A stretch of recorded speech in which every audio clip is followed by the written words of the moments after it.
বিয়ের আগে প্রেম জমে, বিয়ের পর প্রেম কমে, এটি নিয়ে বিতর্ক হতেই পারে না। এটি তো দিনের আলোর মতো সত্যি। কারণ প্রেম হয় প্রেমিকার সাথে, বউয়ের সাথে হয় সংসার। প্রেমিকাকে আদর করে বউ বলে ডাকা যায়, তাকে লোকের কাছে বউ বলে পরিচয় করিয়ে দেওয়া যায়। কিন্তু কখনো বউকে কি শুধুমাত্র প্রেমিকা বলে লোকের কাছে পরিচয় করে দেওয়া সম্ভব? সাহস আছে আপনাদের? সর্বনাশ হয়ে যাবে, ভাত বন্ধ হয়ে যাবে। সুতরাং বিয়ে নামক একটি ঘটনার পর প্রেমিকাই থাকে না। যেখানে প্রেমিকাই থাকে না, সেখানে প্রেম জমবে কিভাবে? সেখানে প্রেম কমবে, প্রেম হারিয়ে যাবে। আবার প্রেমিকের দেয়া 2 পয়সার আলতা, কাঁচের চুড়ি কিংবা সস্তায় কেনা শাড়ি, এগুলো প্রেমের সময় প্রেমিকার কাছে থাকে আদরের, থাকে ভালোবাসার, থাকে যত্নের। কিন্তু বিয়ের পর বউয়ের কাছে এগুলো হয়ে যায় চোখের বিষ। একজন সত্যিকারের প্রেমিকের প্রেমের উপন্যাসে বিয়েই কখনো শেষ পৃষ্ঠা হয় না। কারণ তারা জানে কোনো কোনো প্রেম না পাওয়াতেই পূর্ণতা খুঁজে পায়। তাই পৃথিবীর শত গল্প, কবিতা, উপন্যাসে প্রেমকে সাজানো হয়েছে না পাওয়ার বেদনায়। আর এজন্যই প্রেমটা আসলে বিয়ের আগেই, অর্থাৎ না পাওয়াতেই জমে। তাই অবশেষে আমি বলতে চাই, আমি যদি তোমাকে পাই তাহলে বিয়ের পর আমি হয়ে যাব দায়িত্বশীল পুরুষ।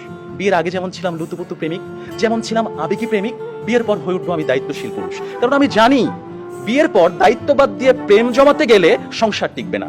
আমি পুরুষ, আমি রাখবো তোমায় বাহুডোরে, কখনো ভালোবাসার আদরে, আবেগী প্রেমিক হয়ে, কখনো বা স্বামীর দায়িত্বে।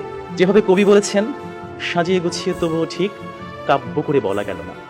এ জন্ম তো কেটেই গেল অসম্ভবের অসঙ্গতে।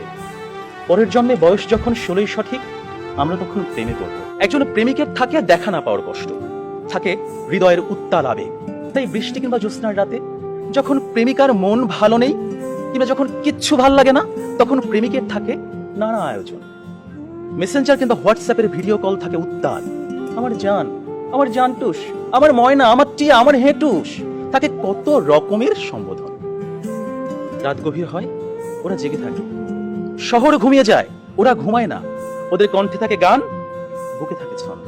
কমলাবরণ মুক্তি তোমার, চাঁদের মতন হাসি, সত্যি করে বলছি আমি তোমায় ভালোবাসি। পান্তা ভাতে কাঁচামরিচ, গরম ভাতে ঘি, তোমার সাথে প্রেম করিতে আমার লজ্জা কি। অথচ বিয়ের পর হাজারো হিসেবের ভিড়ে পদ্য, কবিতা, ছন্দ সব যায় উড়ে। আপনারাই বলুন, এইভাবে কি কখনো প্রেম জমে?